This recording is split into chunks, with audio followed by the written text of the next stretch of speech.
ఈ భూమి మీద పుడతాడని ప్రవక్తలుగా ఉన్నవారు, ప్రవక్తలు, చిన్న ప్రవక్తలు, పెద్ద ప్రవక్తలని బైబిల్లో నేను మీకు తెలియజేశాను. పెద్ద ప్రవక్తలు ఎవరో, చిన్న ప్రవక్తలు ఎవరో. ఈ ప్రవక్తల గ్రంథాల్లో ప్రవక్తలందరూ యేసు ప్రభు యొక్క రాకడ గురించి, అంటే ఆయన రావటం గురించి, ఈ భూమి మీదకి రావటం గురించి ప్రవక్తలు ఎన్నో విధాలుగా ప్రవచించారు.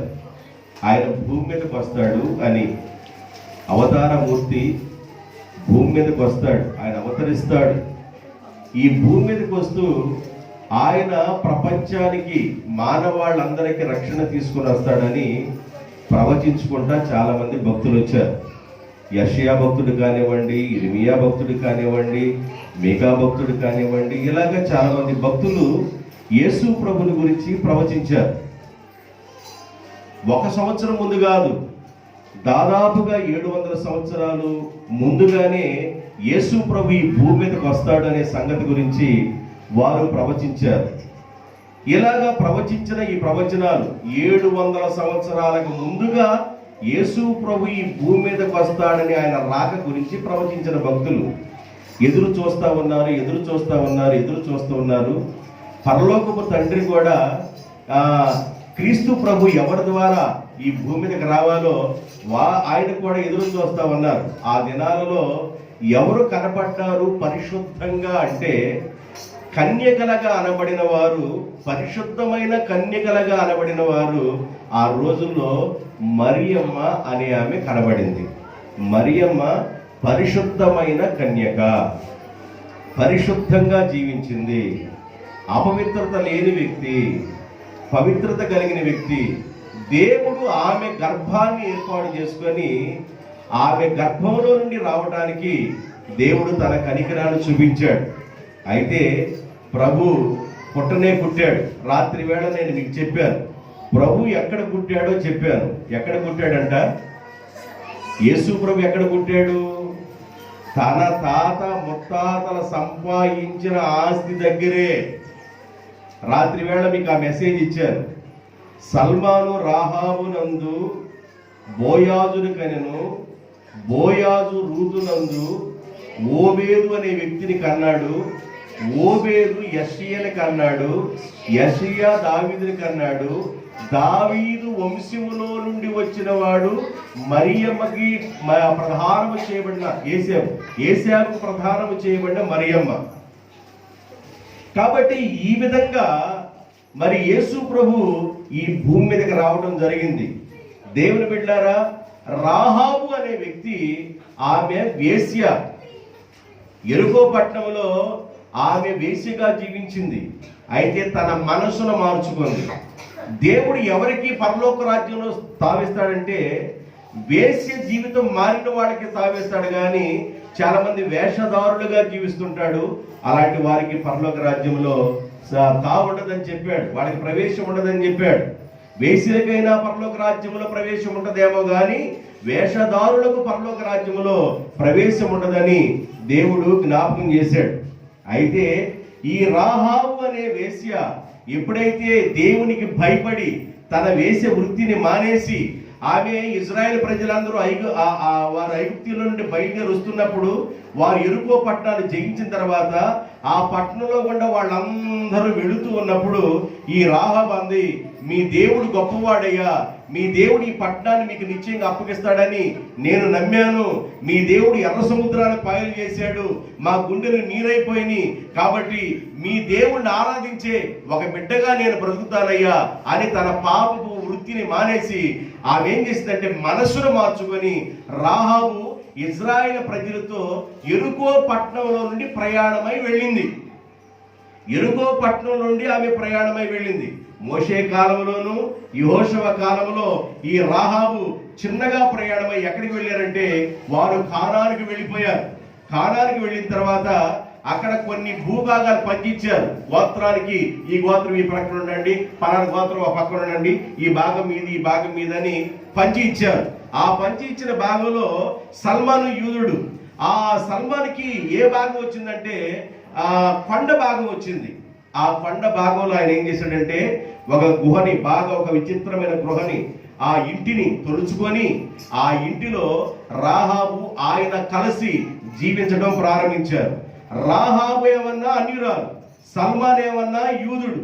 యేసు ప్రభు యూదుల్లో నుండే బయటికి రావాలి, యోధా గోత్రపు సింహంగా యేసు ప్రభు బయటికి రావాలి.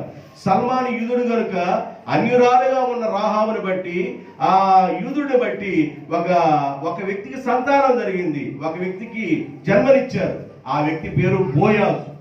బోయాజు మరి ఆయనకి వివాహమైంది, కానీ ఆ బోయాజు గారు ఎవరు వివాహం చేసుకున్నాడంటే మోయాబీ దేశం నుండి వచ్చిందే నయోమి కోడలైన రూతుని బోయాజు వివాహం చేసుకున్నాడు.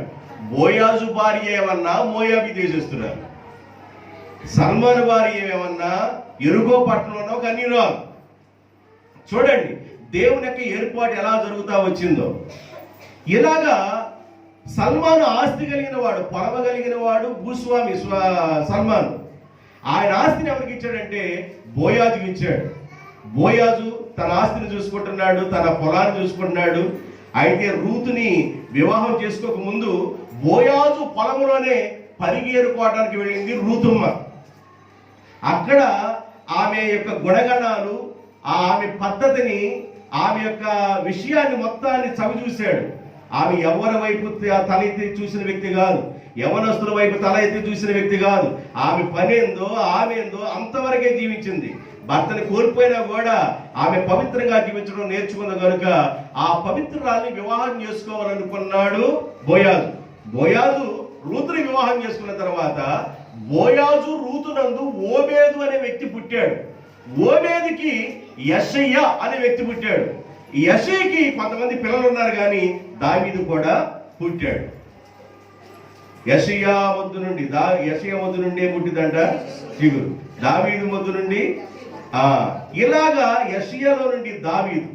ఇప్పుడు దావీదు గోత్రముల నుండి యేసేబుకి ప్రధానము చేయబడిన మరియ, యేసేబు అనే వ్యక్తి ఉన్నాడే ఆయన కూడా యూదుడే, దావీదు వంశస్థుడని రాత్రి చెప్పాను మీకు. యేసేబు దావీదు వంశస్థుడని. అయితే ఈ దావీదు గారు ఆయన గొర్రెల కాపర దగ్గర నుండి సౌలుగా ఉన్న రాజును దించిన తర్వాత దావీదు గారు రాజు అయ్యారు. దావీదు రాజైన తర్వాత ఈ కొంతమంది వాళ్ళందరూ సహోదరులు ఉన్నారే, వారు బెత్లెహేము ప్రాంతం నుండి యెరూషలేము ప్రాంతానికి, ఆ పైన ప్రాంతానికి వెళ్ళిపోయారు. టౌన్కి వెళ్ళిపోయినట్లుగా అక్కడికి వెళ్ళిపోయారు. ఇల్లు ఖాళీగా ఉంది. కొంతకాలం ఆయన రాజుగా అక్కడ ఉన్న తర్వాత ఆయన కడుపును పుట్టిన అబషలోము అనేవాడు ఏం చేశాడంటే వాళ్ళ నాన్నని సింహాసనం నుండి దించేసి అడవుల పాలు చేసేస్తాడు దావీదు గారు. దావీదు అడవిలోకి వెళ్ళాడని తెలుసుకున్న తర్వాత దావీదు యొక్క జనులు అలసిపోయి ఉన్నారని, నీరు లేకుండా ఉన్నారని, ఆహారం లేకుండారని తెలుసుకొని బర్జిల్లాయి అనే ఒక వ్యక్తి వారికి జున్నిగడ్డలు, పేలాలు, పొరుపులు, కొండలు, కూరగాయలు, గోధుమలు, ఎవలు ఈ మొత్తాన్ని తీసుకొని వెళ్ళిపోయి వారికి ఆహారం పెట్టాడు. కొంతకాలం అయిపోయిన తర్వాత అబషలోము చనిపోయాడు. కుమారుడిగా ఉన్న అబషలోము, దావీదు కుమారుడు, చాలా సుందరవతుడు, అందగాడు, చనిపోయాడు. దావీదు మీద యుద్ధం చేయడానికి వస్తే దావీదు యొక్క మేనల్లుళ్ళు, అక్క కొడుకు, చెల్లెలు కొడుకులు ఏం చేస్తారంటే తండ్రిని కూడా చూడకుండా, ఒక రాజు అని కూడా చూడకుండా, తండ్రిని కూడా గౌరవం లేకుండా తండ్రిని చంపాలని వస్తామని ఒక బాణం తీసి కొట్టంగలే ఆ వ్యక్తి చనిపోతాడు. అబషలోము చనిపోతాడు.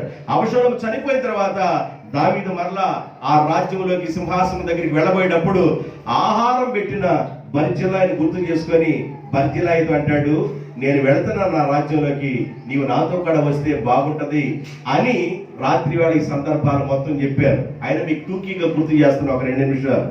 అయితే ఇలాగా బర్జిల్లాయి, అయ్యా నేను రాలేను, నా వయసు ఇప్పుడు 80 సంవత్సరాలు, నేను నా నాలుగు రుచి చూడలేదు, నేను చనిపోవడానికి సిద్ధంగా ఉన్నవాడిని, కాబట్టి దయచేసి నేను ఇక్కడే ఉండడానికి ఒక పర్మిషన్ ఇవ్వండి అయ్యా, నేను మీతో రాలేను అని మీరు ఏమనుకోబాకండి అని చాలా విషయాలు చెప్పిన తర్వాత అయితే మీరు ఇంతగానో బలవంతం చేస్తున్నారు కాబట్టి నాకు ఒక కుమారుడు ఉన్నాడయ్యా, నా కుమారుడు తీసుకుని వెళ్ళండి అన్నప్పుడు కింహాం అనేవాడు నేను వెళతాను, రాజుతాను అన్నాడు. ఏవండి జగన్ గారు ఎవరన్నా పిలిచారనుకోండి రండి అని బొరుసులపాలెం నుండి, అవుతారు ఎవరన్నా? జగన్ గారు నా ఆఫీసులో ముందు రండి అని పిలిచాడు అనుకో, ఎవరన్నా ఆపుతారా? అలాగే కింహాము నేను వస్తానని వెళ్ళిపోయాడు. అయితే దావీదు యొక్క ఇల్లుందే, సల్మాను తొలిచిన ఇల్లు, ఆ ఇల్లు దావీదు దగ్గరికి వచ్చింది కదా. దావీదు తనకు పుట్టిన కుమారుడికి ఆ ఇల్లు ఇవ్వలేదు, కానీ కుమారుడి కంటే ఎక్కువ ప్రేమించిన కింహాము అనే వ్యక్తికి ఆ ఇల్లు అప్పగించాడని రాత్రి మీకు చెప్పాను. ఆ ఇంటిలో ఆయన కొంతకాలం ఉన్న తర్వాత, ఆయనకున్న పొలము ఇవన్నీ చూసుకుంటున్న తర్వాత, వాళ్ళ నాన్నగారు కింహాము యొక్క నాన్నగారైన బర్జిలాయ్ చనిపోయాడని తెలుసుకొని అక్కడి నుండి వెళ్ళిపోతూ, ఈ ఇల్లుని ఎలాగే ఖాళీగా ఉంటే ఎవరో ఒకరు త్రాగుబోతులు వస్తారు, తిరుగుబోతులు వస్తారు, ఎలాగే ఉండిపోయిందని దాన్ని ఏం చేశాడంటే సత్రముగా మార్చాడని చెప్పాను. దేనిగా మార్చాడంట? ఇల్లు సత్రముగా మార్చాడు. ఆ ఇంటి పైన కింహాము అంతకుముందు ఒక పేరు ఉంది, ఆ పేరుతోనూ కింహామని ఆ సత్రంగా ఆ ఇంటిని మార్చుకొని ఆయన అక్కడి నుండి వాళ్ళ నాన్నగారు భూస్థాపనకి వెళ్ళిపోయాడు. అయితే దేవుని బిడ్డలారా, కాలము గడిచే కొలది, కాలము జరుగుతున్న కొలది, దావీదు దగ్గర నుండి యేసు ప్రభు మరలా బయటకు వచ్చేసరికి 14 తరాలు పట్టింది. అంటే అన్ని సంవత్సరాలు తర్వాత యేసేపుకు ప్రదానం చేయబడిన మరియా పరిశుద్ధాత్మ ద్వారా గర్భం ధరించింది కనుక ఆమె ప్రసవించే రోజులు సమీపించినప్పుడు ఆ జనాభా లెక్కల కొరకు వారి యొక్క స్వస్థలానికి వెళ్ళిపోతున్నారు. యేసేపు యొక్క స్వస్థలము ఏదంటే, యేసేపు యొక్క స్వస్థలం బెత్లెహేము. దావీదు యొక్క స్వస్థలము బెత్లెహేము. యెషయా యొక్క స్వస్థలము బెత్లెహేము. ఓబేదు యొక్క స్వస్థలము బెత్లెహేము. బోయాజు యొక్క స్వస్థలము బెత్లెహేము. బోయాజు వాళ్ళ నాన్ననాడు సల్మాను, వాళ్ళ స్వస్థలము బెత్లెహేము. ఈ బెత్లెహేము అనే ప్రాంతానికి వారు జనాభా లెక్కలకి పేరు రాయించుకోవడానికి వెళుతున్నప్పుడు ఆ సత్రం దగ్గర రాగానే ఆమె నొప్పులు ఎక్కువైపోయినాయి. సత్రములో స్థలము లేనందువలన ఆ సత్రానికి దగ్గరగా ఉన్న పశువుల పాకలో ఆమె యేసు ప్రభుకి జన్మనిచ్చింది అని రాత్రి వేళ మీకు చెప్పేసి నేను వాక్యాన్ని ముగించాను. అయితే దాన్ని కంటిన్యూషన్ చేసుకొని కొన్ని విషయాలు నేను మీకు చెప్పాలని ఆశపడుతూ ఉన్నాను. అయితే యేసు ప్రభు జన్మించినప్పుడు తూర్పు దిక్కున ఒక నక్షత్రము ఉదయించింది. యేసు ప్రభు జన్మించినప్పుడు తూర్పు దిక్కున ఒక వింత నక్షత్రము, వింత తార వెలిసింది.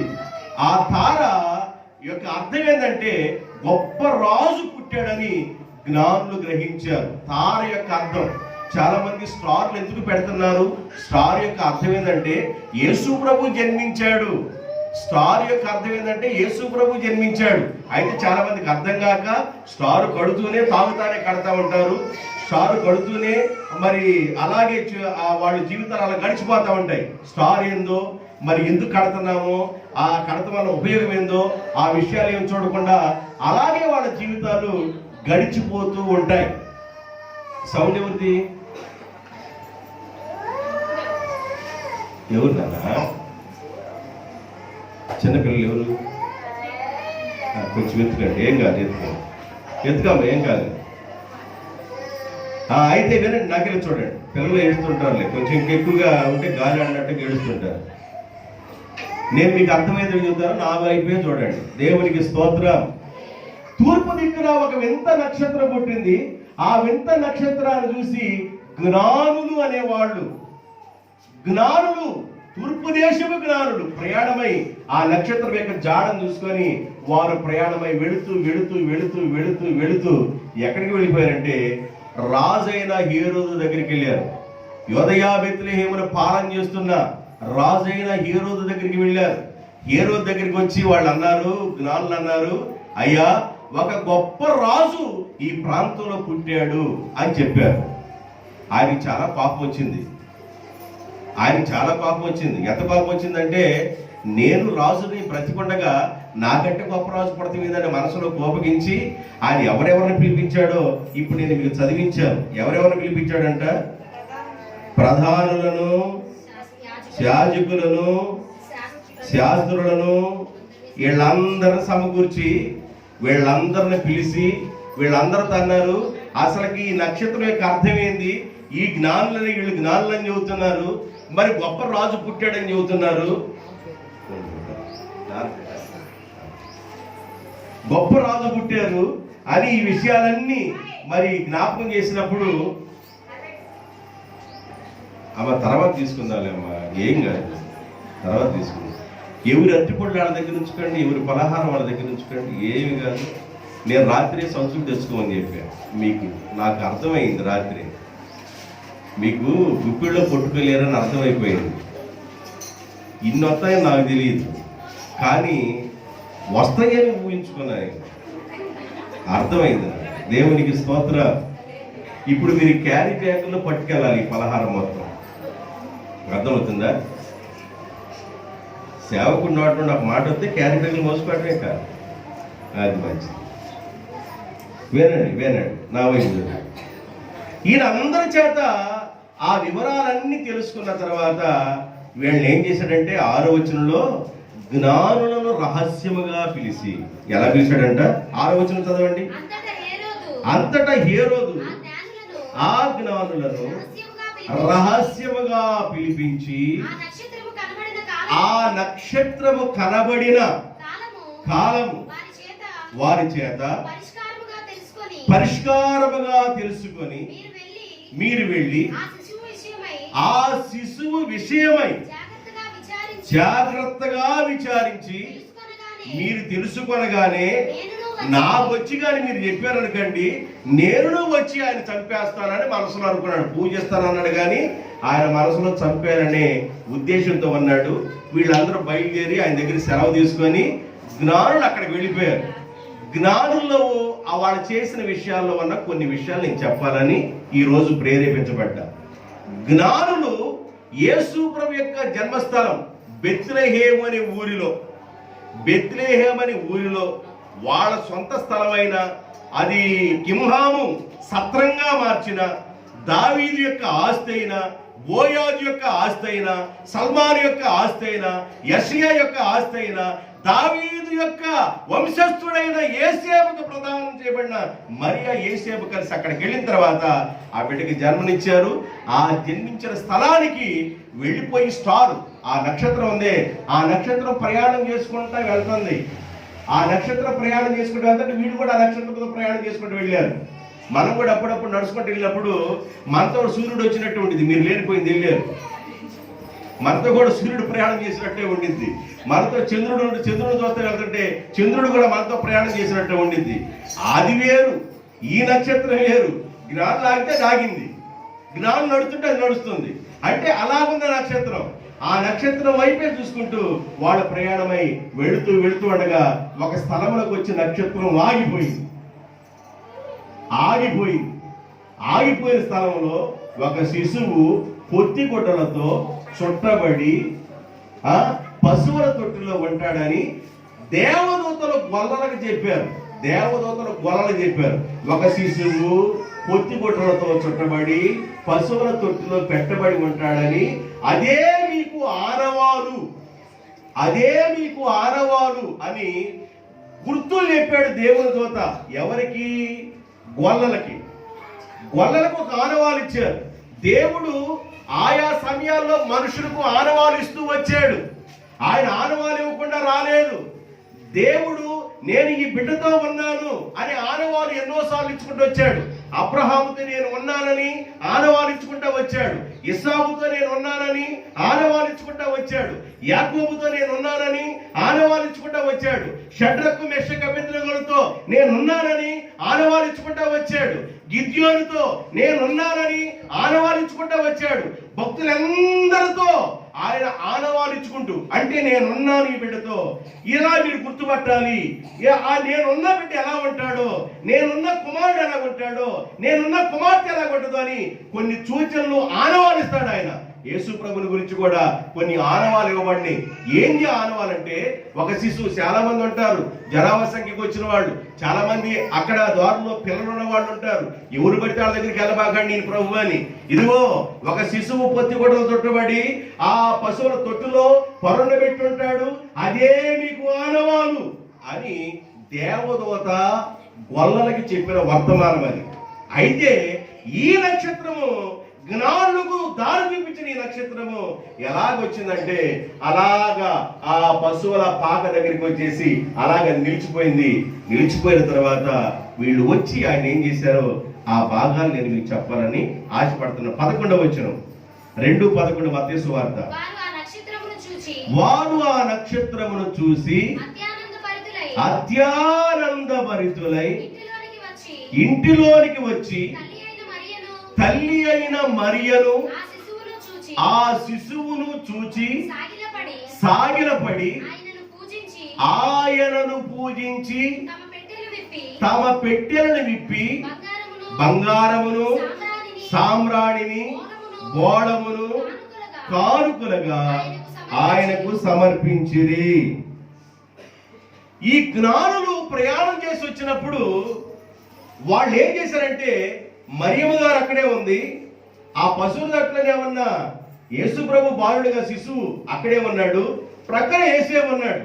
అయితే దేవుని బిడ్డలారా, వీళ్ళు రావటం ఎవరికి నమస్కారం చేశారంటే, మరియమ్మ నీవు లేకపోతే మరి ప్రభు వచ్చేవాడు కాదు, కాబట్టి అమ్మా గుడదల మాత మేరీ మాత నీకే నమస్కారం చేస్తానమ్మా, నేను వచ్చి తలెంటులు మొత్తం అక్కడే దురుకుతానమ్మా అని మరియమ్మకు నమస్కారం వాళ్ళు చేయలే. చాలా మందికి మతికి పోయి చాలా మంది ఏం చేస్తారు, గొడవలు గుండు కొట్టించుకొని అక్కడ కొద్ది బోధిని బయలుదేరి వస్తూ ఉంటారు. అర్థమవుతుందా? మరియమ్మను దేవుడు ఏర్పాటు చేసుకున్నాడు. మీకు అర్థం కావడానికి చెబుతున్న, జాగ్రత్త వినండి. యేసు ప్రభుని ఎవరైతే యేసు ప్రభుని తెలుసుకున్నారో వారు మాత్రమే జ్ఞానులు. దేవునికి స్తోత్రం.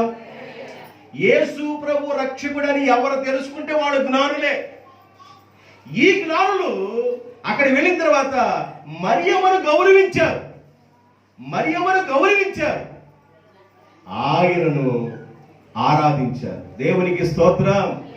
అర్థమవుతుందండి? ఎవరిని ఆరాధించాలి? మనం యేసు ప్రభుని ఆరాధించాలి, యేసు ప్రభువు సాగిలపడాలి, యేసు ప్రభుకి మొక్కాలి. ఈ సత్యము జ్ఞానులు తెలుసుకున్నారు. అంత దూరం ప్రయాణమై వచ్చింది ఎవరి కోసం అంటే యేసయ్య కోసమే. వాడు అంత దూరం ప్రయాణమై వచ్చింది ఎవరి కోసం అంటే రక్షకుడు కోసమే.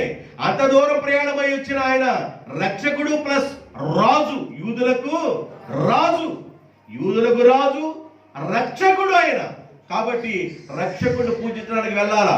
చాలా మంది అర్థం కాక ఎన్ని సంవత్సరాలు బోధ చేసినా, ఎన్ని సంవత్సరాల వాక్యం వింటున్నా, అమ్మా మరియమ్మ నా తలకున్న నీలముల మొత్తం తీసుకొచ్చి నీకే అర్పించదును, అక్కడ పలామా బ్లేడ్ తీసుకొని శుభ్రంగా ఆయన సౌరం చేయిస్తును, అక్కడ నేను శుభ్రంగా సౌరం చేసుకుని వస్తాననే పాడం లేదండి. ఆడ గుండులు కొట్టించుకొని రావటం, వాళ్ళు అక్కడ కొట్టిస్తున్నారు, 10 మందిని ఆడ కొట్టిస్తున్నారు. ఏడ కొట్టిస్తే నా మాట అర్థమైందా? వాళ్ళేమన్నా ఆడ, వీళ్ళేమన్నా ఏడ గుండు కొడతాను. నేను లేను ఇక్కడ,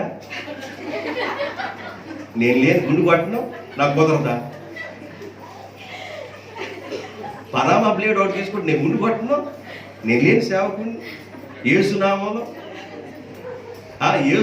గుండు కొడతాం, కుదరదు నాకు. దేవుని బిడ్డలారా, నేను ఎందుకు చెబుతున్నాను ఈ మాట అంటే, జ్ఞానులు మరియమ్మను గౌరవించారు కానీ యేసు ప్రభుని ఆరాధించారు. దేవునికి స్తోత్రం.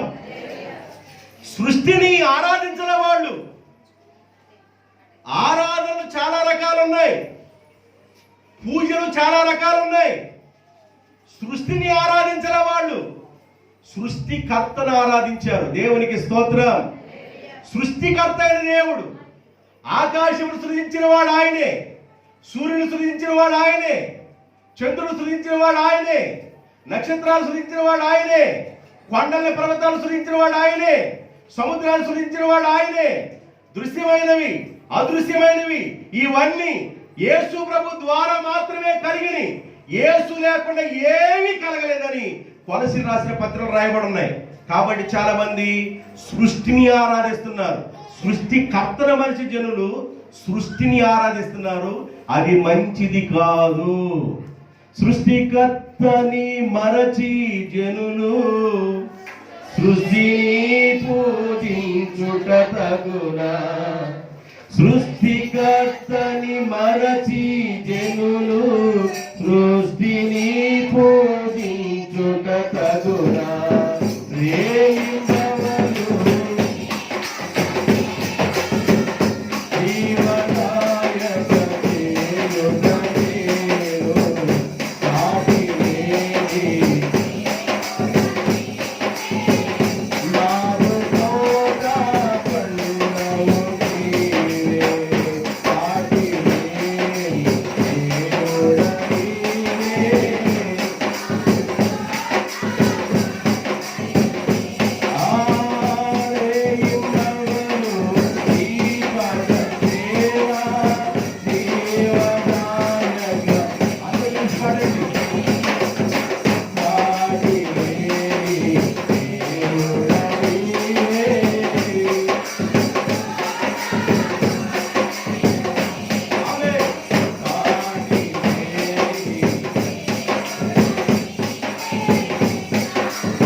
జ్ఞానులు బయలుదేరి నక్షత్రం ఆగిన స్థలంలోకి వెళ్ళి వారు తీసుకెళ్లిన పెట్టెలు విప్పి వారు కానుకలు సమర్పించి సాగిలపడి ఆయనను పూజించిరి, ఆరాధించిరి, నమస్కారం చేసిరి. అర్థమవుతుందా? అర్థమవుతుందండి. మరియమ్మ తల్లిని గౌరవించారు. దేవుడు ఒక పాత్రగా మరియమ్మ తల్లిని వాడుకున్నాడు, అంతే. మరియమ్మ తల్లిని దేవుడు వాడుకున్నాడు. ఆ రోజుల్లో చాలా మంది ఎదురు చూశారు, కానీ మరియమ్మ తల్లి పరిశుద్ధమైన వ్యక్తి కాబట్టి ఆమెని దేవుడు ఏర్పాటు చేసుకున్నాడు, గౌరవించారు. కానీ నీ పూజ, నీ ఆరాధన, నీ నమస్కారం ఎవరికి చెందాలంటే సర్వశక్తుడైన దేవుడికి మాత్రమే నమస్కారం చేయాలి. ఆయన మాత్రమే పూజించడానికి అర్హుడు, ఆయన మాత్రమే యోగ్యుడు. దేవుని బిడ్డలారా, నేను చేంబురోలు వెళ్ళాను, లేకపోతే నేను ఫలానా చోటకు వెళ్ళాను, ఇలాగా మీరు తిరగకూడదు, మీరు తిరగకూడదు. అర్థమైందా?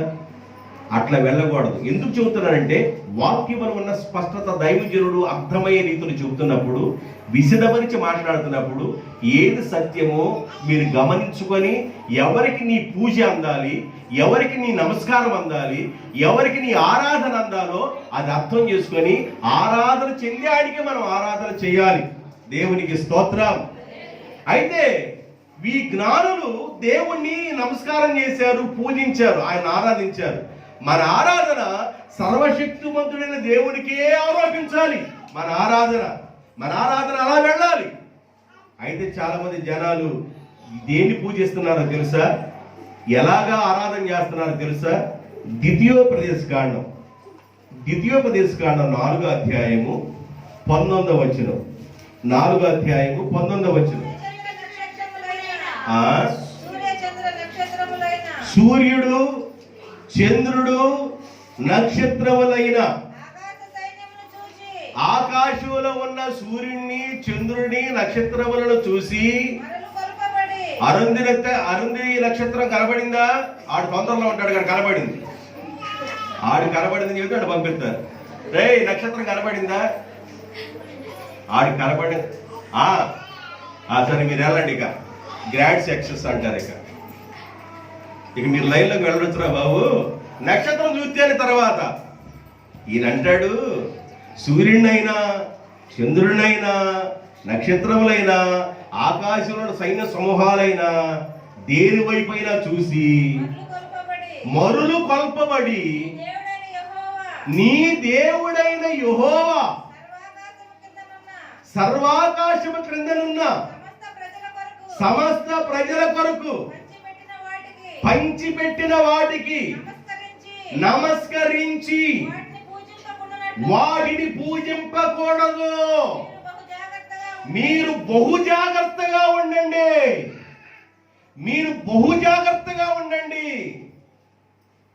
నెలపడుపు ఈరోజు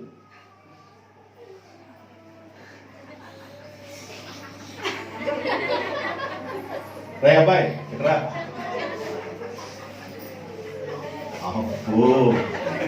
ఆ తెల్లారు గాని బొక్క బోర్లకు పడి 2 పళ్ళు కానీ ఇరిగితే నెల్ల పొడుపు యొక్క ప్రభావం అది. ఏ పొడుపు యొక్క ప్రభావం? నెల్ల పొడుపు.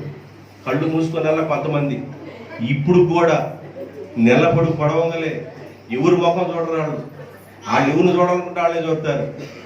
దేవుని బిడ్డలారా, ఈ శాస్త్రాలు ఏందో నాకు అర్థం కావట్లా.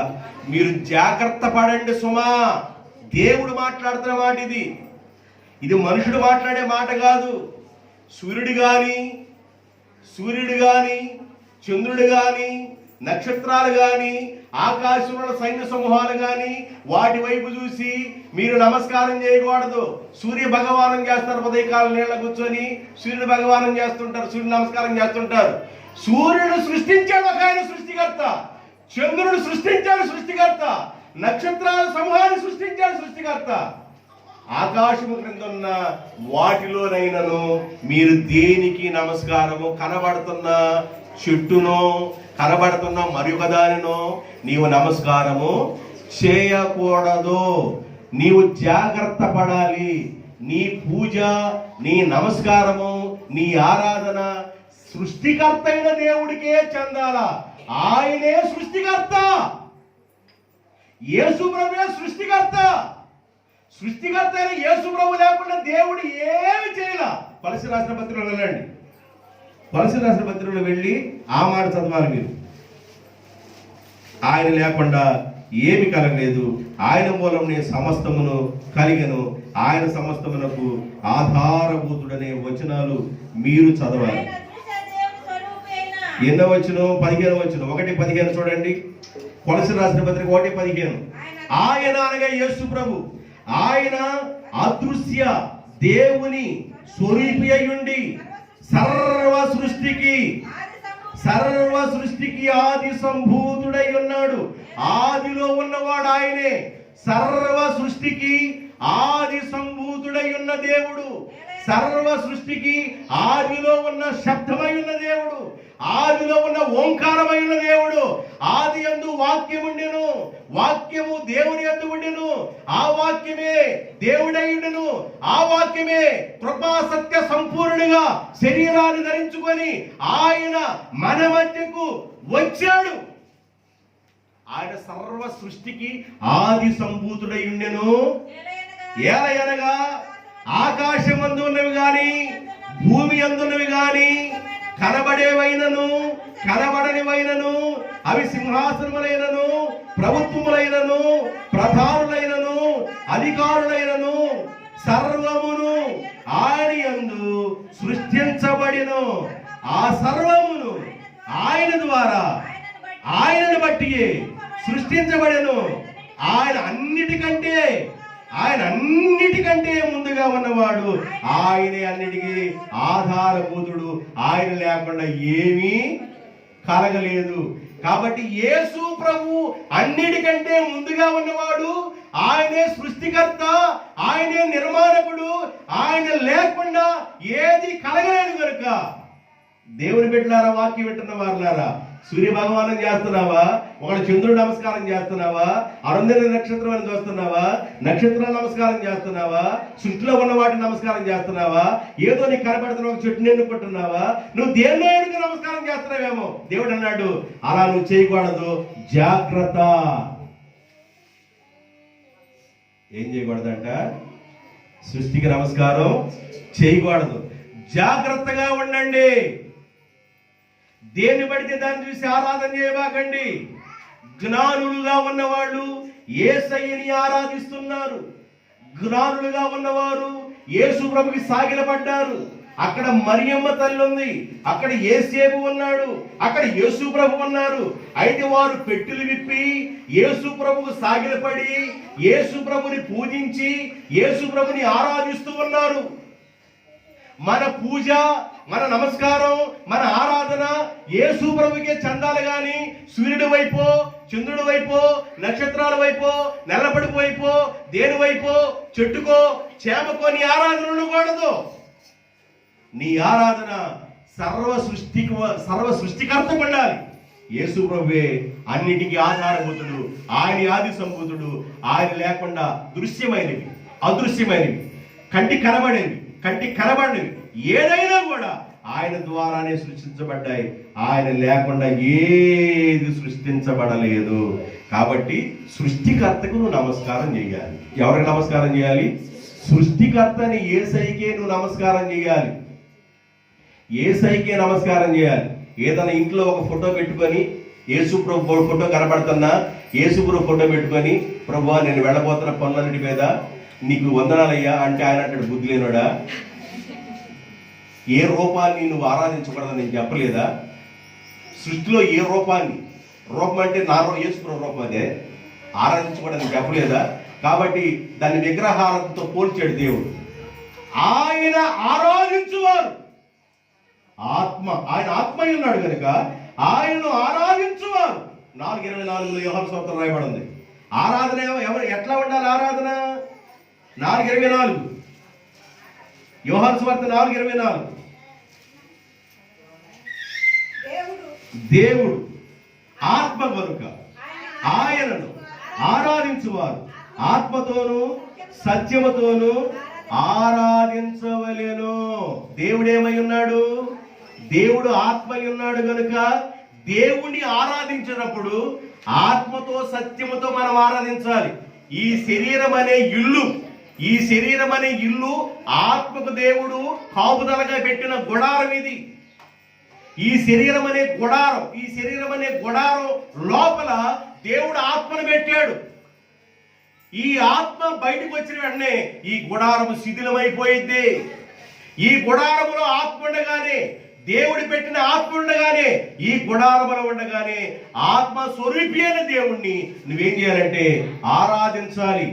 దేవుడు ఆత్మ కనుక, దేవుడు ఏమై ఉన్నాడు? ఆత్మై ఉన్నాడు. దేవుడు ఆత్మ కనుక ఆయన ఆరాధించువారు ఆత్మతోనూ సత్యముతోనూ ఆరాధించాలి.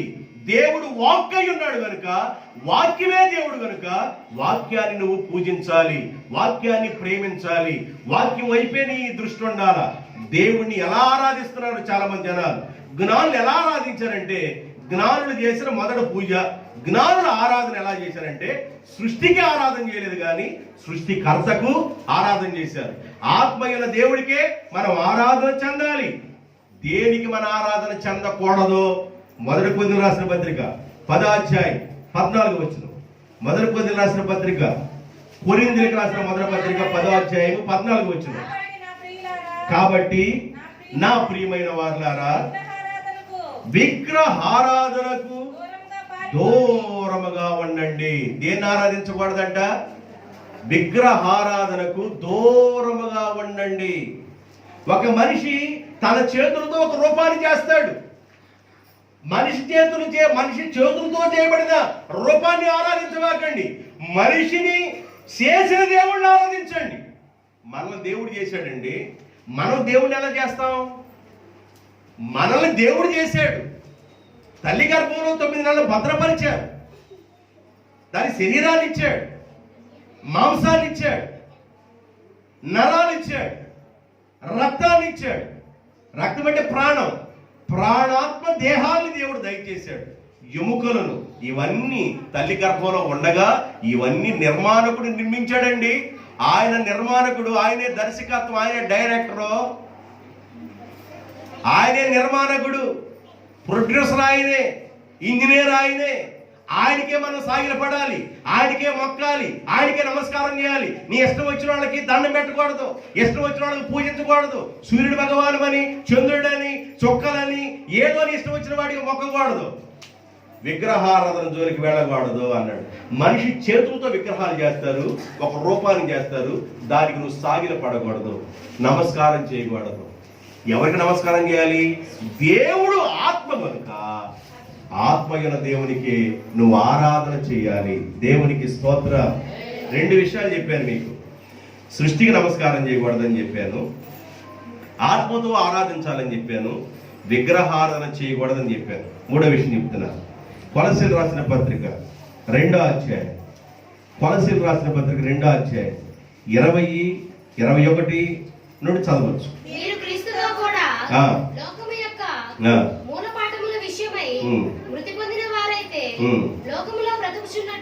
లోకములో మీరు బ్రతుకుచున్నట్లుగా మనుషుల యొక్క ఆజ్ఞలను, పద్ధతులను, కట్టడలను అనుసరించి మనుషులు కల్పించిన వాటిని మీరు చేతపట్టుకోబాకండి.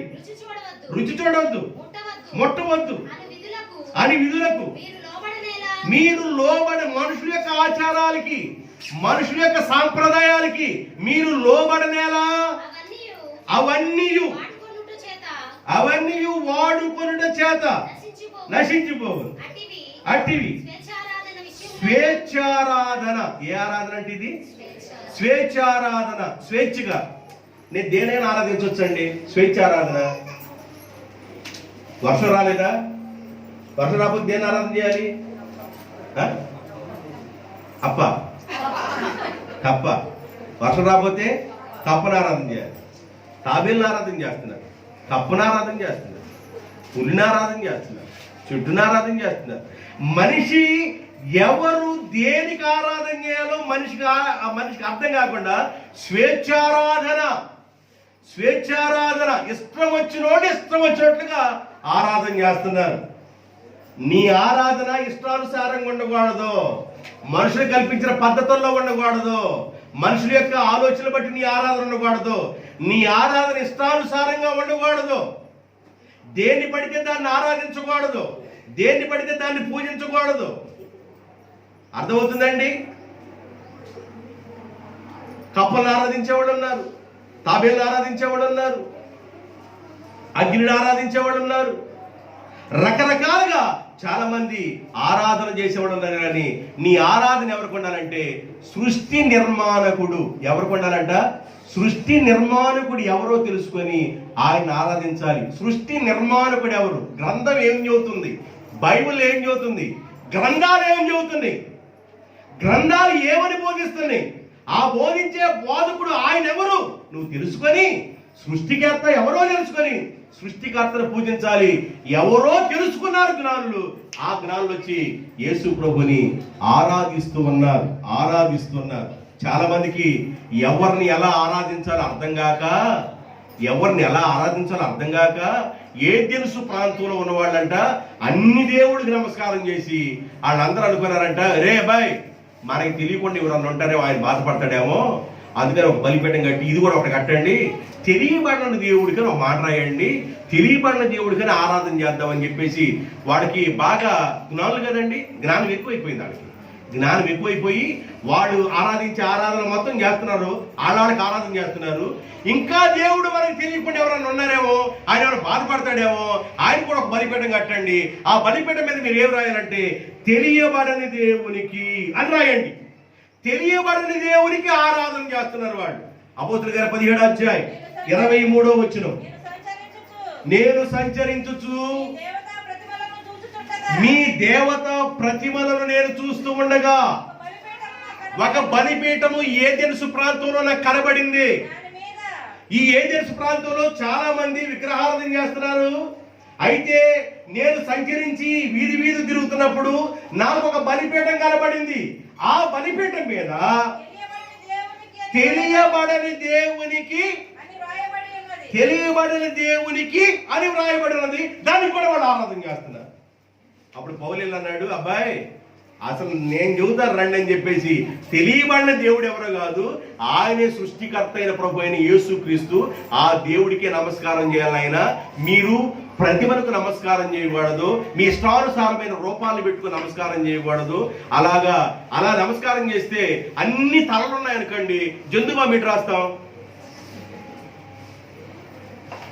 తలలు ఎక్కువైపోతే జంతువా రాయాలా? ఎటు రాస్తాం? కాబట్టి అన్ని తలలకి మీరు ఆరాధన చేయబాకండి, ఇష్టానుసారమైన ఆరాధన చేయబాకండి. దేవుడు ఆత్మయ్య ఉన్నాడు, దేవుడు వాక్యమై ఉన్నాడు. వాక్యమైన దేవునికి, ఆత్మయ్యున్న దేవునికి, సృష్టి నిర్మాణకుడైన దేవునికి మీరు ఆరాధన చేయాలి. ఎవరు ఈ సృష్టి నిర్మాణకుడైన వారు అంటే, ఇదిగో ఆయన అక్కడ పశువుల తొట్టులో పొరండబెట్టున్నారు. మనకి ఎగ్జామ్ రాసేటప్పుడు సమాన పదములను జత చేయండి అని అంటారు. సమానముగా ఉన్న పదములను జత చేయండి అని అనగలే పశువుల పాక రాజు అంతఃపురం అని రాశారు. మీరు దేనికి జత చేస్తారు? రాజు భలే చెప్పారు మీరు. రాజు అంతఃపురం. పశువుల పాకకి మీరు జత చేయాలి. పశువుల పాక పశువులకి జడ్జ్ చేయాలి. అర్థమైందండి? ప్రభువు అనగా రాజు అని అర్థం. ప్రభు అయిన క్రీస్తు అనగా క్రీస్తు అనగా రక్షకుడు, యేసు అనగా అభిషక్తుడు. ప్రభు అయిన క్రీస్తు పశువుల దొట్లో పడుకొని ఉన్నాడు, పశువుల దొట్లో పొరను పెట్టారు. ఇప్పుడు ఈ పశువుల పాకాకి రాజుకి ఈ సమానం కలపడానికి కుదరటల్లా. కానీ దేవుని బిడ్డలారా, సృష్టికర్త అయిన దేవుడు తన్ను తాను తగ్గించుకొని, దాసుడుగా రిక్తుడుగా తన్ను తాను తగ్గించుకొని ఈ భూమి మీదకి వచ్చాడు. ఆయనకి స్థలము లేదు, ఆయనకి సత్రములో స్థలము లేదు. నక్కలకు పొరియాలుండు, ఆకాశ పక్షులకు తోడుండేను. నక్కలకు పొరియాలుండే,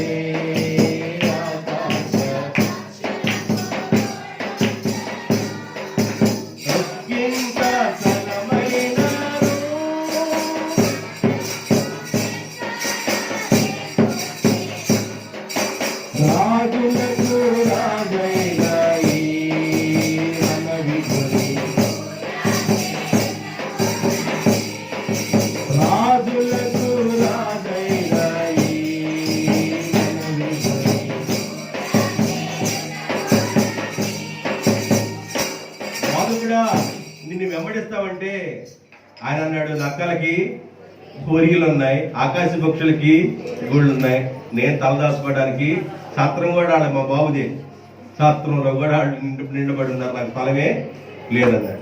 ఈ రోజున, ఈ క్రిస్మస్ రోజున యేసయ్యకి నీ హృదయం అనే తలుపు తెరిచి ఆయనగా నువ్వు చేర్చుకుంటే అదే నిజమైన క్రిస్మస్, అదే నిజమైన క్రిస్మస్. యేసు ప్రభువుని చేర్చుకోవటం, యేసు ప్రభువుని కలిగి ఉండటం, యేసు ప్రభుకి నమస్కారం చేయటం, యేసు ప్రభుకి సాగిలు పట్టడం, యేసు ప్రభుకి ఆరాధన చేయటం. ఎందుకు చేయాలంటే ఆయనే ఆది సంభూతుడు, ఆయన లేకుండా ఏది సృష్టిలో కలగలేదు కనుక సృష్టి నిర్మాణకుడు ఆయన. మనం ఆయనకి ఆరాధన చేయాలి. సూర్యుడినో, చంద్రుడినో, నక్షత్రాలనో, చెట్టునో, పక్షులనో, కనబడ్డ వాటిని నీవు ఆరాధన చేయకూడదు, స్వేచ్ఛారాధన చేయకూడదు, విగ్రహారాధన చేయకూడదు, నక్షత్ర ఆరాధన చేయకూడదు, సూర్యారాధన చేయకూడదు, మరి చంద్రారాధన చేయకూడదు. ఇలా నువ్వు ఆరాధన చేయకూడదు. వీటన్నిటిని నిర్మించిన ఆయన ఒక ఆయన ఉన్నాడు, నిర్మాణకుడు. ఆయనకే నీవు సాగిలపడదువుగాక, ఆయనకే నువ్వు మొక్కుదువుగాక, ఆయనకే నువ్వు ఆరాధన చేయదువుగాక. ఈ జ్ఞానులు అక్కడ ఉన్న మరియమ్మను పక్కనే ఉంది, ప్రక్కనే యేసేపు ఉన్నాడు. కానీ మరియమ్మకు యేసేపుకి ఆరాధన చేయలేదు, కానీ యేసయ్యకి ఆరాధన చేశారు. చాలా మంది తెలియకుండా ఈ రోజు కూడా ఆ మేరీ మాతను ఆరాధిస్తున్నారు. దేవుని బిడ్డలారా, మేరీ మాతను దేవుడు ఏం చేశాడంటే ఏర్పాటు చేసుకున్నాడు తప్ప నీ గర్భం నుంచి కుమారుడు సృష్టికర్త రావాలని. మేరీ మాతకు గౌరవం ఉంది, కానీ ఆరాధన మాత్రం యేసయ్యకే రావాలి. దేవునికి స్తోత్రం. ఆమె కూడా ఏమందంటే మరియమ్మ తల్లి కూడా ఏమందంటే, ఆయన మీతో చెప్పింది చేయండి, నేను చెప్పేది కాదురా బాబు. ద్రాక్షరసం అయిపోయిందంటేను, ద్రాక్షరసం అయిపోయింది నేనేం చేయాలా? అమ్మ ద్రాక్షరసం అయిపోయింది, అమ్మ లేదు, నేను బొమ్మను మాత్రమే, అమ్మనే, ఆయనకి తల్లి జన్మనిచ్చిన అమ్మనే. అయితే ద్రాక్షరసం అయిపోయింది నాకు కాదు, నువ్వు ఆయన చెప్పండి.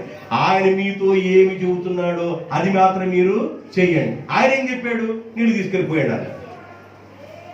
నీటిని రసముగా మార్చినవాడు, నీటి మీద నడచినవాడు, 5 రొట్టెలు 2 చేపలు 5,000కు పంచినవాడు. ఆయనకి నువ్వు నమస్కారం చేయాలి, ఆయనకే నువ్వు సాగిలపడాలి. ఆయన నీటి మీద నడిచాడు, సృష్టిని సృష్టించాడు, పర్వతాలు సృష్టించాడు, సముద్రాన్ని పొలిమేరను వేశాడు, ఆకాశాన్ని ఆయన చాపలాగా చుట్టగలిగిన వాడు, ఆకాశాన్ని విశాలపరచగలిగిన వాడు ఆయనే. ఆయనకి మాత్రమే నువ్వు నమస్కారం చేయాలి, ఆయన మాత్రమే పూజించాలి, ఆయన మాత్రమే ఆరాధించాలి. నీ హృదయంలో యేసుకు తప్ప వేరే దానికి చోటు ఉండకూడదు.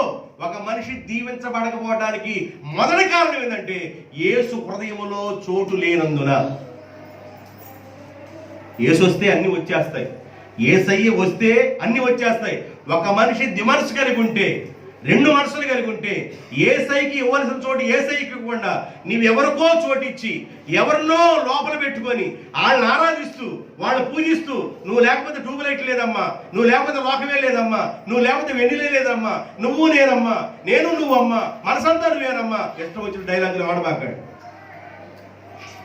ఇష్టం వచ్చిన డైలాగులు వాడబాకండి.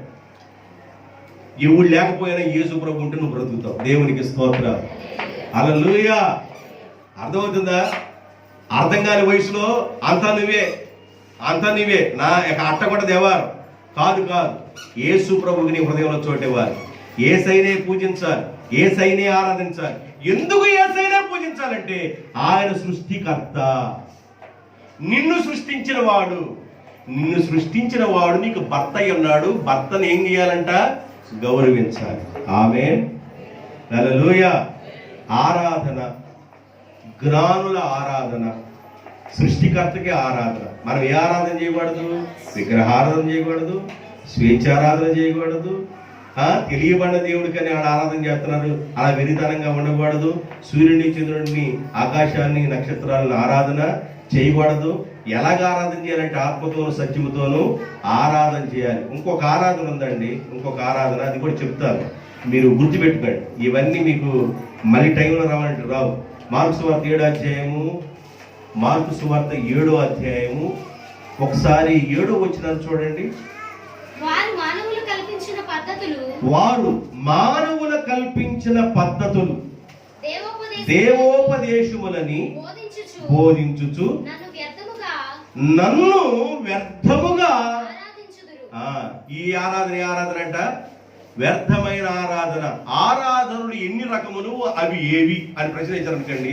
ఆరాధన ఎన్ని రకములు, ఇవి అని చెప్పాలి. మీరు దేనికి మీరు ఓటు వేస్తారన్న కింద మీరు వేయాల్సిన ఓటు దానికి. అర్థమైందండి?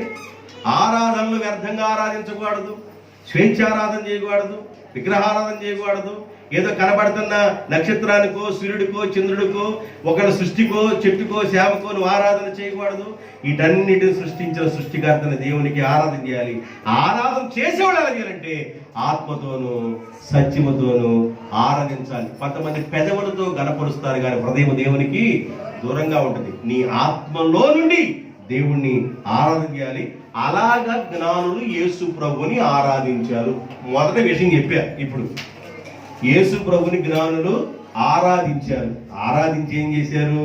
సాగిలపడి వారు పెట్టెలు తీసుకొచ్చారు. ఏం తీసుకొచ్చారంట? తమ పెట్టెలు తీసుకొచ్చి పెట్టెలు విప్పి లోహములన్నిటిలో వాల్యుబుల్ లోహములన్నిటిలో విలువైన లోహం ఏంటంటే బంగారము. లోహాల్లో విలువైన లోహం ఏంటంట? బంగారం. యేసు ప్రభు కానుక ఏం తీసుకొచ్చారు? బంగారము, సామ్రాణి, బోళమును తీసుకొచ్చి యేసు ప్రభుకి కానుకలను సమర్పించారు. అర్థమైందండి? యేసు ప్రభుకి కానుకలు సమర్పించారు. యేసయ్యకి కానుక సమర్పించేటప్పుడు గుడ్డిదాన్నో, గూనిదాన్నో, కుంటిదాన్నో యేసు ప్రభుకి కానుకలు సమర్పించకూడదు. ఎవరైనా ఒక పెట్టని బాగా మంచి రాయిసి కొట్టారు, కొట్టగానే రెక్కంతా వంకపోయి అది నడుము వంగేసింది. అదేమో నడుము మీద ఏమైనా నడుము డెవలప్ అయిపోయి తలకాయ ముందు బాగు చూసినట్టు చూస్తా ఎలాగ వెనకేమన్నా గొంచుకొని కూర్చున్న దాన్ని తీసుకెళ్ళి తండ్రి వేస్తున్నాయని ప్రభువ బ్రతికితే నీకే ఇద్దాం అనుకున్నానయ్యా, అందుకని మందిరాన్ని తీసుకొచ్చానయ్యా అలాగే పాస్టర్ గారు తలవైపు చూస్తాను. పాస్టర్ గారికి ఏమన్నా గుడ్డుతో కూందో ఇవ్వకూడదని దేవుడు చెప్పిన మాటలు చెప్పాడనుకో, నేను రాకరా కానుక తీసుకొస్తే గుడిదాన్ని తీసుకొచ్చాడు అంటాడు. నేను ఎంత ప్రార్థన చేసి అనుకున్నావు? ఇది బ్రతికితే నేను అప్పటికి బాగా మేపుతో బాగా మేషుంటతో ఒకటి మనిషి ఉంటుంది ఇంటి దగ్గర ఒకటి దర్యావని ఇంటి దగ్గరే ఉంది. దీన్ని తీసుకొస్తారు. అంతలోకి ఏమన్నా రోగాలు వస్తాయి, రోగాలు వెళ్ళిపోతాయి. అమ్మ కోళ్ళన్నీ ఏమని మొన్న అన్ని పోయింది. ఆయన ఎప్పుడన్నా ఒకటన్నా ఇచ్చావమ్మా సేవకి? ఎప్పుడన్నా ఒకటన్నా తీసుకొచ్చావమ్మని? లేదు ఆయన ఇద్దాం అనుకున్నాను కానీ పోయేటప్పుడు అనుకున్నాను కానీ మిగిలితే ఇద్దాం అనుకున్నా. ఈ రోగాల నుండి కానీ మిగిలితే, ఈ రోగాల నుండి కానీ తప్పుకుంటే అది తీసుకొచ్చి నీకు ఇద్దాం అనుకున్నాను. తప్పుకోలేదు, అవి అన్ని పోయింది. అప్పటికి ఆయన ఏం చేశాడంటే డిలీట్ కొట్టేశాడు, మెసేజ్ని డిలీట్ కొట్టాడు. ప్రభు ఏం చేశాడు? డిలీట్ కొట్టంగానే అది ఏం చేసిందంటే డస్ట్బిన్లోకి వెళ్ళిపోయింది, డిలీట్. దాన్ని మరలా ఒకసారి ఆయన డిలీట్ కొట్టినాటిని మరలా వెతుక్కొని చెక్ చేసి డిలీట్లో ఉన్నాయి మరలా తీసుకొచ్చి చెక్కింగ్ చేసి బయట పెడితే తప్ప ఇక బయట రాదు. అర్థమవుతుందండి? మనం ఎలాంటిది దేవునికి అర్పించాలంటే శ్రేష్టమైన దానిని దేవునికి అర్పించాలి. ఆ మధ్య సేవకి ఇచ్చారంట ఒక అబ్బాయి. అయ్యా అబ్బాయి ఏమన్నా ఒకటి ఇంజనీరింగ్ చదువుతున్నాడు, ఇంకొకడు ఉన్నాడయ్యా ఖాళీగా, ఆయన సేవకి ఇచ్చేస్తానయ్యా అని అన్నారు. బాబు ఆడెట్ట బాగుంటాడని చెప్పి సేవకి ఇస్తే వాడేమన్నా పక్కన సొలు కలుసుకుంటూ కూర్చొని ఈ డ్రైవర్ వేసుకొని కూర్చున్నాడంట, బాగా పంచలో కూర్చున్నాడు, వచ్చేపోయాడు. ఈడి సేవకేనయ్యా, ఆడు బాధ పడలేక కడగలేక బొడగలేక ఆడు బాధ పడలేక ఆడేమో సేవకంట ఇంజనీరింగ్ చదివి కూడా ఆడు బాగా చదువుకోవాలంట ఇంజనీరింగ్. సేవకి మంచి వ్యక్తుల్ని ప్రథమ ఫలాలు తీసుకొచ్చి సేవకి ఇవ్వాలండి. దేవునికి స్తోత్రం. మంచి బిడ్డలు తీసుకొచ్చి సేవకి ఇవ్వాలి. ఈ బిడ్డలు తీసుకొచ్చి ఈ మాట అన్న పిల్లలు ఉంటారు చూసావా, ఈ నీ సేవకేనయ్యా, ఈ నీ సేవకే. ఈ జ్ఞానులు ఏం చేశారంటే లోహములన్నిటిలో వాల్యుబుల్ లోహం బంగారాన్ని తీసుకొచ్చి అర్పించారు.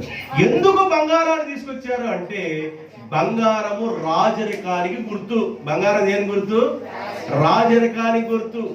బంగారము రాజరికానికి గుర్తు. అందుకనే బంగారపు ఉంగరాన్ని తీసుకెళ్లి అహష్వేరోషు రాజు మొర్దెకైకి పెట్టాడు. బంగారు ఉంగరం తీసుకొని మొర్దెకై పెట్టగలే మొర్దెకై శాసనాన్ని తిప్పిరాశాడు. బంగారు ఉంగరం తీసుకొని ఫరో రాజు వెళ్ళిపోయి ఏసేపు పెట్టాడు. ఐగుప్తు దేశంలోకి నువ్వే అన్నాడు. దానియేలు తీసుకెళ్లి బంగారు పశువులు తగిలిచ్చేశారు, నువ్వేరా బాబు అని. అర్థమవుతుందా? బంగారము రాజరికానికి గుర్తు, బంగారము గౌరవానికి గుర్తు, బంగారం ఒక అధికారానికి గుర్తు. బంగారాన్ని తీసుకొచ్చి అర్పించారు. బంగారం కానుకగా తీసుకొచ్చారు. జాగ్రత్తగా నా వైపు చూడండి, జాగ్రత్తగా ఇలా చేతిలో పడండి, ఒకసారి చేతిలో పడండి. మీరందరూ స్టడీలో ఉండాలి, నేను ఇంకా పావుగాడి చెప్తాను.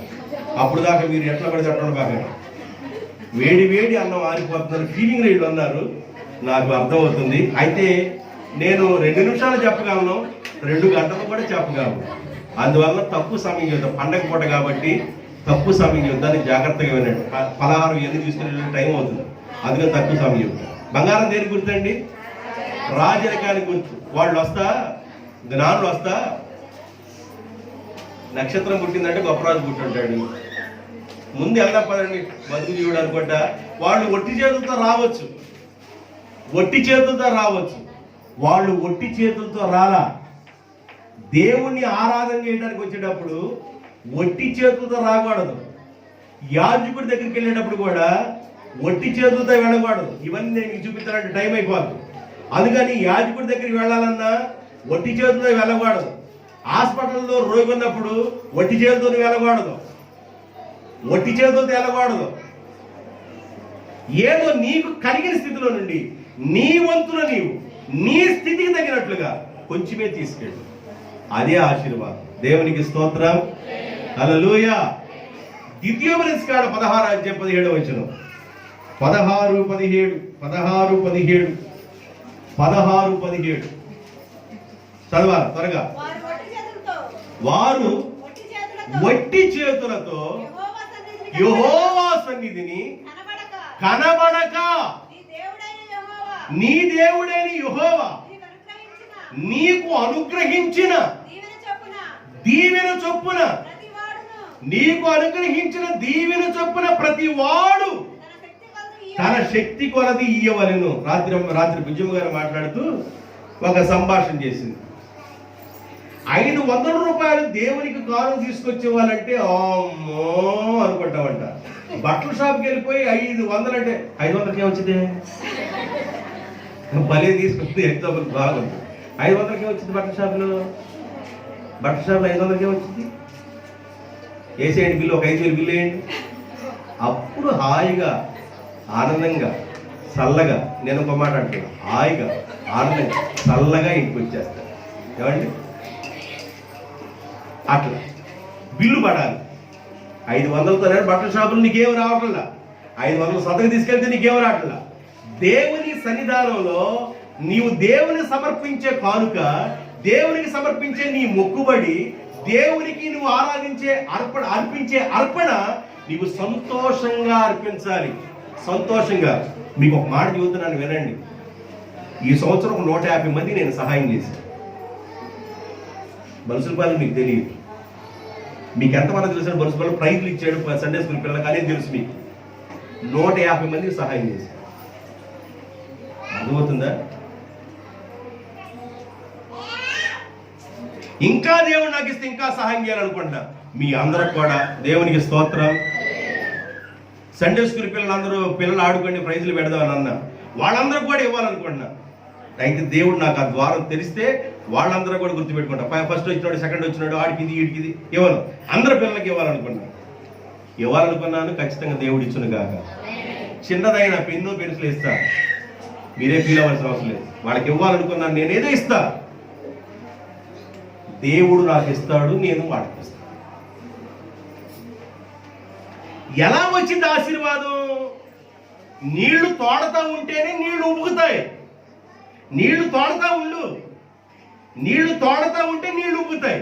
నీ భాగాన్ని నీవు దేవునికి సమర్పించాలి. నీ దశమ భాగం అనేది దేవుంది. నీ భాగాన్ని నువ్వు దేవునికి ఇవ్వాలి. సంతోషంగా నీవు ఇవ్వాలి. పిసిని ఒట్టిగా ఇవ్వకూడదు, ఆలోచన చేసుకుంటే ఇవ్వకూడదు, కొనుక్కుంటే ఇవ్వకూడదు, సొనుక్కుంటే ఇవ్వకూడదు, నొసుక్కుంటే ఇవ్వకూడదు.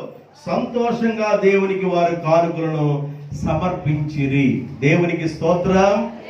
బంగారమును తీసుకొచ్చారు, అది రాజరికానికి గుర్తు.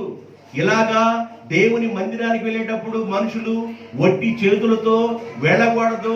దేవుణ్ణి ఆరాధించడానికి వెళ్ళినప్పుడు వట్టి చేతులతో వెళ్ళకూడదు.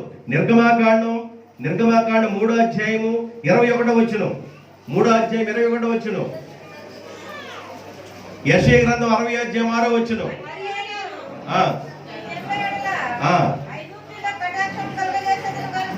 నేను ఈ జన్లు ఎడల ఐగుప్తులకు కటాక్షము కలుగజేసేదను గనుక మీరు వెళ్ళినప్పుడు వట్టి చేతులతో మీరు వెళ్ళరు. ఓ ఇశ్రాయేలు ప్రజలారా, 430 సంవత్సరాలు మీరు బానిసలుగా ఉండి వెట్టి చాకిరి చేసి ఐగుప్తీయులు మీ యొక్క ఆ మాంసాన్ని, మీ యొక్క శక్తిని వాళ్ళు పిండేశారు కనుక మీరు నీరసంగా మీరు వెళ్ళరు. మీరు వట్టి చేతులతో వెళ్ళరు. మీరు ఎలా వెళతారంటే బంగారముతోను. చదవండి కింద. ప్రతి స్త్రీ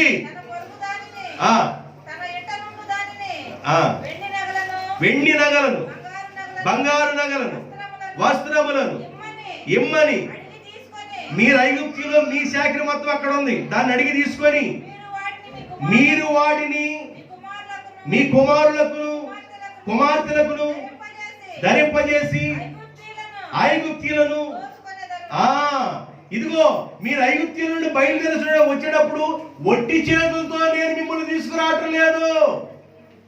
430 సంవత్సరాలు మీరు ఐగుప్తులో ఉండగా వట్టి చేతులతో మిమ్మల్ని తీసుకురావటం లేదు.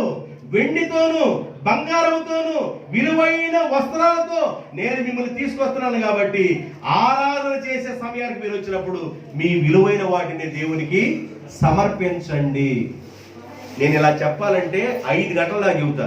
ఇదే చెప్తా, బయటికి వెళ్ళకుండా. మీకు వండుకున్నవి వేడి వేడి తగ్గిద్దని నేను తగ్గిస్తున్నా మెసేజ్. అందువల్ల జాగ్రత్తగా వినండి. నేను క్లుప్తంగా చాలా విషయాలు చెప్పాలనుకున్నాను. పండగ కదా ఇది, ఒకరోజు కాబట్టి క్రిస్మస్ పండుగ వాల్యూ నీకు అర్థం కావాలి.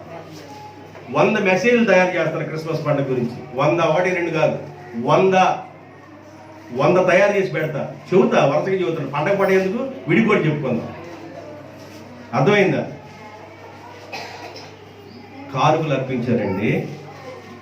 వీళ్ళు వట్టి చేతులతో పంపలేదంటే ఇజ్రాయెల్ ప్రజల్ని దేవుడు గట్టి చేతులతో పంపించాడు. పంపించినప్పుడు వాళ్ళు ఏం చేశారంటే దేవునికి అర్పించవలసింది వాళ్ళు దేవునికి ఇచ్చేటప్పుడు వాళ్ళు మనస్ఫూర్తిగా దేవునికి అర్పించారు కానుకలు. బంగారము, బోళము, సాంబ్రాణిని వారు పెట్టిలు విప్పి యేసుకు నమస్కారం చేసి అవి అర్పించి ఆయన పూజించారు, ఆరాధించారు. రూతు గ్రంథంలోకి వెళ్ళండి. 3వ అధ్యాయం 17వ వచనం. రూతు గ్రంథం 3వ అధ్యాయము 17వ వచనం. నీవు వట్టి చేతులతో నీ అత్తింటికి వెళ్ళొద్దు. ఈ ఏవలు కొంత ఏవలను తీసుకొచ్చి కొంత ఆహారం కోసం బోయాజు సప్లై చేశాడు. ఎవరికి? రుతుమకి. రుతుమ, ఈ పొలంలో నుండి వెళ్తాను, ఒట్టి చేతులు తెలగకూడదు. ఇది బోయాజు పొలం. ఏ పొలం అంట? బోయాజు పొలం. బోయాజుకి ఇచ్చిన పొలం ఎవరిదంటే ఈ దేవుని పొలం. ఈ పొలం నుంచి వెళ్తాను ఒట్టి చేతులతో నీ అత్త దగ్గరికి వెళ్ళొద్దు. నీ అత్త దగ్గరికి వెళ్ళేటప్పుడు ఒట్టి చేతులతో వెళ్ళబాకమ్మని ఆయన ఇవ్వాల్సిన వాటిని ఇచ్చి పంపించాడంట. దేవుడు నిన్ను ఒట్టి చేతులతో ఉంచడం లేదు. దేవుడు నీ చేతులు నింపుతున్నాడు. దేవుడు నీ కుటుంబాన్ని నింపుతున్నాడు. దేవుడు నీ బిడ్డల్ని నింపుతున్నాడు. ఆయన ఆశీర్వాదం చేత దేవుడు నింపుతున్నాడు కనుక నువ్వు ఆశీర్వదించబడిన కొలది, దీవించబడిన కొలది దేవునికి నువ్వు అర్పించాలి. ఆశీర్వదించింది దేవుడు, ఇచ్చింది దేవుడు, సహాయం చేసింది దేవుడు, మేలు చేసింది దేవుడు. వాటిలో నుండి నువ్వు దేవునికి అర్పణ తీసుకురావాలి. ఈ జ్ఞానం ఏం తీసుకొచ్చారు? అర్పణ అర్పించారు, సమర్పించుకున్నారు. బంగారం, బోళం. బోళము చేదు గుర్తు, శ్రమకు గుర్తు. బోళము చేదు గుర్తు, శ్రమకు గుర్తు. దాన్ని మరొక ప్రవక్త ఏం చెప్తాడంటే, ప్రవక్తలు శ్రమ పడ్డారని బోళము ప్రవక్తలకు పోల్చాడు. బోళం ఇక్కడ మరణముకు పోల్చబడింది. క్రీస్తు జననానికి బంగారము గుర్తుగా, బోళము మరణానికి గుర్తుగా పోల్చబడింది. కొందరు దైవజనులు బోళాన్ని శ్రమకు గుర్తుగా చెప్పి, ప్రవక్తలు చాలా శ్రమలు పడ్డారు ఆ దేవుని బిడ్డలు సంపాదించే సమయంలో, అది ప్రవక్తల గుర్తు అంటారు. అయితే ఇక్కడ బోళము మరణమునకు గుర్తు. క్రీస్తు జననమునకు మరణమునకు గుర్తుగానే వాడు ముందుగానే ఏం తీసుకొచ్చారు? బోళం. సామ్రాణిని తీసుకొచ్చారు. యెషయా ముందే చెప్పాడు 60వ అధ్యాయం 6వ వచనంలో యెషయా గ్రంథంలో, ఒంటెల సమూహము మిద్యాను లేత వంటెలు నీ దేశం మీద వ్యాపించును, వారందరూ షేబా నుండి వచ్చేదరు. బంగారమును, ధూప ద్రవ్యం అంటే సామ్రాణి.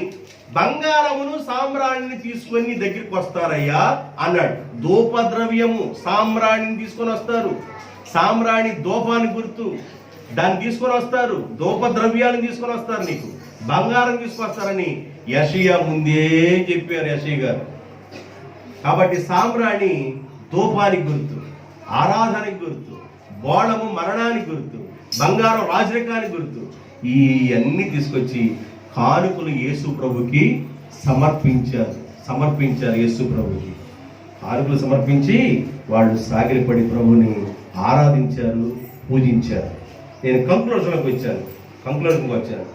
ఇప్పుడు ఈ జ్ఞానులు వచ్చిన మార్గం ఏమన్నా హేరోదు మార్గం, హేరోదు దగ్గర నుండి వచ్చిన మార్గం, దుర్మార్గ మార్గం. ఇప్పుడు ఏమంటాడంటే దేవుడు తన దూతను పంపించి దుర్మార్గపు మార్గాన్ని వదిలేసి వేరొక మార్గంలో ప్రవేశించండి. దేవునికి స్తోత్రం.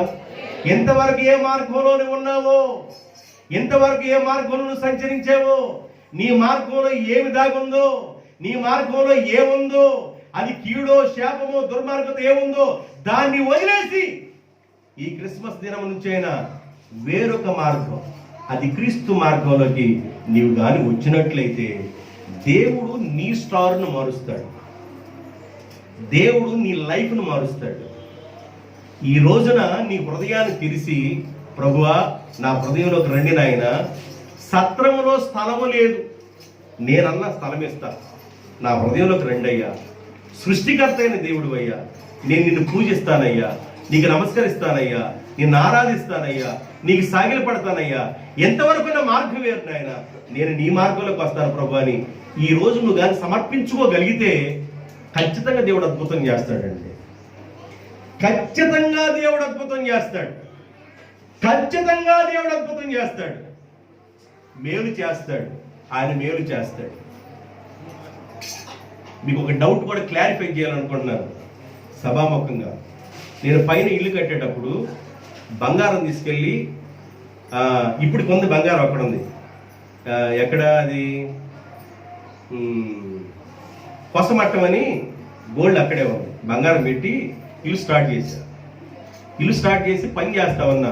పని మొత్తం పూర్తయిదే లేదు, గోడ కడదాలని స్టార్ట్ చేస్తున్నా. నాకు ఎప్పుడో కొన్ని సంవత్సరాల క్రితం ఒక అతను ప్రామిస్ చేశాడు, ఒక మిషనరీ ఫ్రెండ్ ఎన్నో సంవత్సరాల క్రితం ప్రామిస్ చేశాడు. దాదాపు 4 years అవుతుంది. నేను అడగలేక మధ్యలో ఈ రాళ్ళన్నీ పిల్లలు పైకి మోస్తున్నారు. పైకి మోస్తా ఉండగా ఆ టైంలో ఆయన వీడియో కాల్ చేశాడు. ఆ టైంలో ఆయన వీడియో కాల్ చేయాలనిపించింది. ఆ టైంలో వీడియో కాల్ చేశాడు. దేవుడు ఇక్కడ ఉన్నాడు, సభాముఖంగా దేవుని ఎదుట మాట్లాడుతున్నాను నేను. ఈ స్థలంలో ప్రభు అన్నాడు, నా బంగారం ఇప్పటికి అక్కడే ఉంది, అది పెట్టి డబ్బులు తీసుకొచ్చి స్టార్ట్ చేస్తున్నా, పని చేస్తున్నా. ఆయన అదే టైంలో ఫోన్ చేశాడు. వీళ్ళందరూ రాళ్ళు మోస్తా ఉన్నారు పైకి. ఆయనకు అర్థమైపోయింది, నేను ఎప్పుడో ప్రామిస్ చేశాను కదా, నేను సహాయం చేయాలనుకుంటున్నానని. వెంటనే రేపు మీ ఫ్యామిలీ అందరూ కూడుకోండి, నేను మిమ్మల్ని ప్రార్థన చేయాలనుకుంటాను అన్నాడు. మా కుటుంబం అందరూ కూడుకున్నా లైవ్లో చూస్తా ఉన్నాడు. లైవ్లో చూసి ఆయన సహాయాన్ని పంపించాడు. దేవునికి స్తోత్రం, హల్లెలూయా. ఇది సత్యం. ఆయన చేతిలో కొంత ఆగిపోతే మరి ఒక ఫ్రెండ్, నేను ఇట్లా ఇల్లు కడుతున్నాను, కొంత పని ఉందంటే ఆయన్ని దేవుడు లేపాడు. ఈ నాగేతనికి ఆయన లేపాడు. ఇప్పుడు తలుపులు పెట్టల, తలుపుల దాకా వచ్చాగింది. అర్థమవుతుందండి? దేవుని ఎదుట నిజమే మాట్లాడుతున్నాను. నేను ఓపెనింగ్ రోజు చెప్తాం అనుకున్నాను కానీ చెప్తాను టైం కాదు. నా సంఘానికి, నా ఎదుటున్న నా విశ్వాసులు చెప్పాలనుకోవడంలో మీకు చెప్తున్నాను. దేవుడు ఏ దిక్కు నుండి ఏ ద్వారం ఎవరి ద్వారా తెలుస్తారో తెలియదు. ఇప్పుడో ప్రామిస్ చేశాడు, నీకు సహాయం చేస్తానయ్యా. ఆయన దానికి సహాయం చేశాడు. చెప్పాను అది ఓన్లీ గెస్ట్ రూమ్స్ మాత్రమే అని. 10 lakhs దాటింది. ఆమేన్ చెప్పండి. ఏమి సంపాదించుకున్నాను నేను? ఏముండి సంపాదించి కట్టాను అనుకున్నారు? దేవుడు తన బిడ్డల్ని ప్రేరేపిస్తాడు. ఎవరి ద్వారా దేవుడు ప్రేరేపిస్తాడో, ఎవరి ద్వారా మేలు చేస్తాడో మనకు తెలియదు, ఊహించలేము. యెషయా గ్రంథం 66 వచ్చిన ప్రకారం ఆయనే కొంతమందిని రేపుతాడు. వాడి బంగారాన్ని, ధూపద్రవ్యాలు తీసుకుని వాళ్ళే వస్తారు రేపు. దేవునికి స్తోత్రం.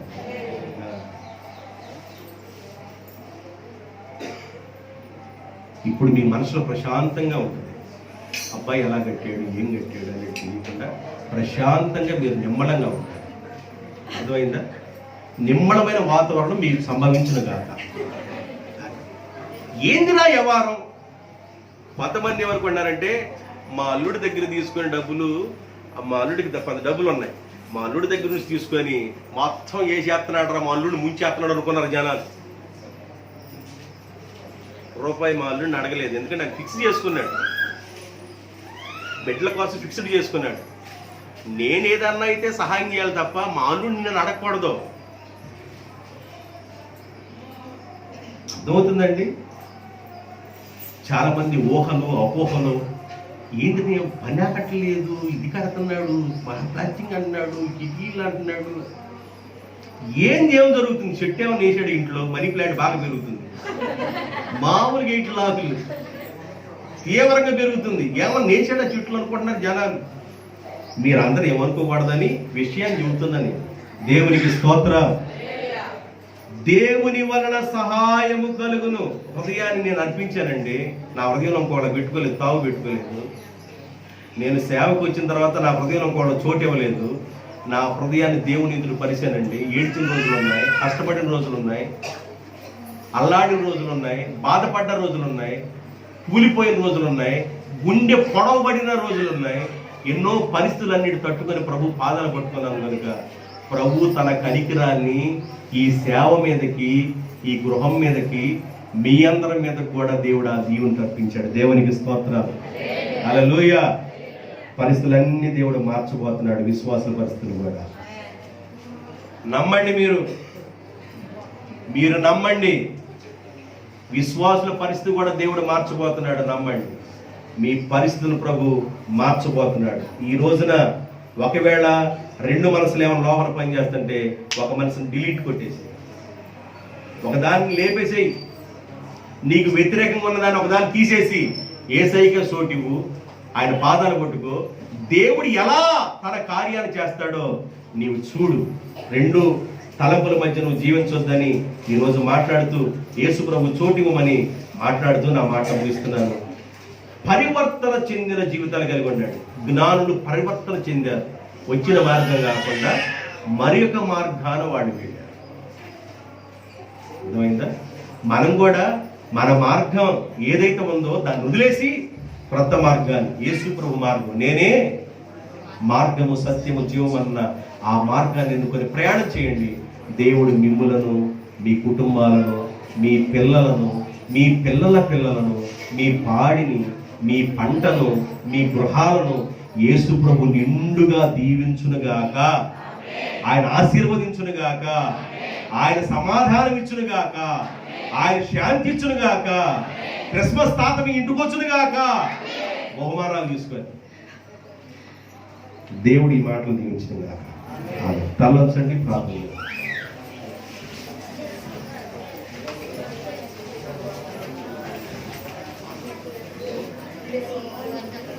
కృపా సత్య సంపూర్ణమైన మా ప్రియ పరలోకపు తండ్రి, పరిశుద్ధమైన మా దేవ, మీ పరిశుద్ధమైన ఘనమైన పాదములకు కోట్ల కొలదిగా స్తుతులు స్తోత్రాలు చెల్లిస్తున్నాం.